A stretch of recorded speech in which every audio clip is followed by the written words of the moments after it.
ఒకరోజు పౌలు ప్రార్థిస్తున్నాడు. అకస్మాత్తుగా అతనికి కాంతితో నిండిన సుడిగాలి కనిపించింది. రెప్పపాటులో అతను ఆకాశంలోకి పైకి తేలుతూ కనిపించాడు. ఎక్కడికి అంటే మేఘాలను దాటి మరెక్కడా లేని ప్రదేశంలోనికి వెళ్ళాడు. అతను వజ్రాల వంటి మెరిసే మేఘాల నేలపై మెత్తగా దిగాడు. ఇది సాధారణమైన ప్రదేశం కాదు. ఇదేమిటంటే పరలోకము. పౌలు ఆశ్చర్యంగా చుట్టూ చూశాడు. అతను అక్కడ గమనించిన మొదటి విషయం సంగీతం. అతను విన్న ప్రతి అందమైన శబ్దాన్ని దేవదూతలందరూ ఒకేసారి పాడుచున్నట్టుగా అనిపించింది.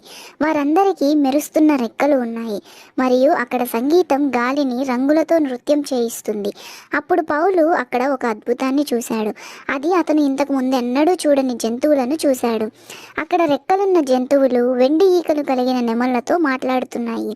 మరియు అక్కడ చాలా ఎత్తుగా ఉండే అసాధారణ శక్తిగల వ్యక్తులు తేలియాడడం చూశాడు. అతను చూసిన ప్రతి చోట ఆనందం మరియు శాంతితో నిండిన జీవులు ఉన్నాయి. పౌలు ముందు పవిత్ర కాంతితో నిండిన ఒక మార్గం కనిపించింది. ఇది ఒక అద్భుతమైన రాజభవనానికి దారి తీసిందిగా కనిపించింది.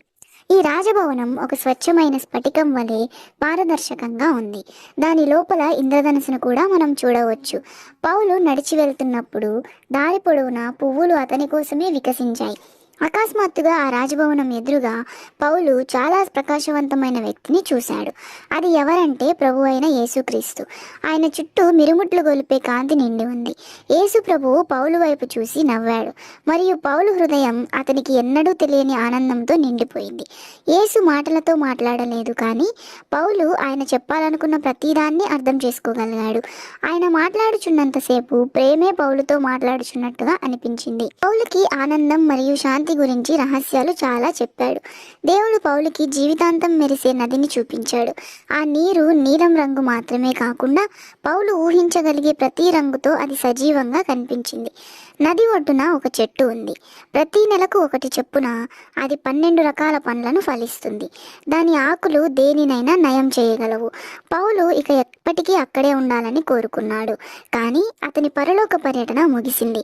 కాంతి వలె సుడిగాలి అతన్ని మెల్లగా భూమిపైకి తీసుకువెళ్ళింది. అతను ప్రారంభించిన చోటికి తిరిగి వచ్చాడు. అతను నమ్మకశక్యం కాని ఆనందం మరియు శాంతితో నిండి ఉన్నాడు. ప్రతి ఒక్కరితో ఈ విషయం గురించి పంచుకోవడానికి అతనికి పరలోకం యొక్క సంగ్రహావలోకనం ఇవ్వబడిందని అతనికి తెలుసు. నమ్మేవారి కోసం ఎదురు చూసే అద్భుతమైన ప్రేమ మరియు అద్భుతమైన ఆ ప్రదేశం గురించి వారికి చెప్పడానికి మరియు పౌలు చూసిన అనుభూతిని గురించి వివరించడానికి అతను పదాలు కనుగొనలేకపోయాడు. కానీ అతను తన వంతు ప్రయత్నం చేశాడు. జంతువుల సంగీతం గురించి అందరికీ చెప్పాడు. జీవనది మరియు ముఖ్యంగా యేసుక్రీస్తు యొక్క అంతులోని ప్రేమ గురించి వివరించాడు. ప్రజలు ప్రతిదీ అర్థం చేసుకోవడం కష్టంగా ఉన్నప్పటికీ వారు పౌలు దృష్టిలో సత్యాన్ని మరియు అతని హృదయంలో ప్రేమను చూడగలిగారు. అతను అసాధారణమైన దాన్ని చూశాడని వారికి తెలుసు. పరలోకం నిజమైనదని తెలుసుకోవడం వలన పరలోకం యొక్క సంగ్రహావలోకనం వారికి ఆశని మరియు ఆనందంని నింపింది. ఇదే పరలోకం నీవు కూడా చూడాలని ఆశగా ఉందా? మరి పౌలు వలె పరిశుద్ధంగా జీవించాలి. అలా నీ జీవితంని మార్చుకుంటావా మరి?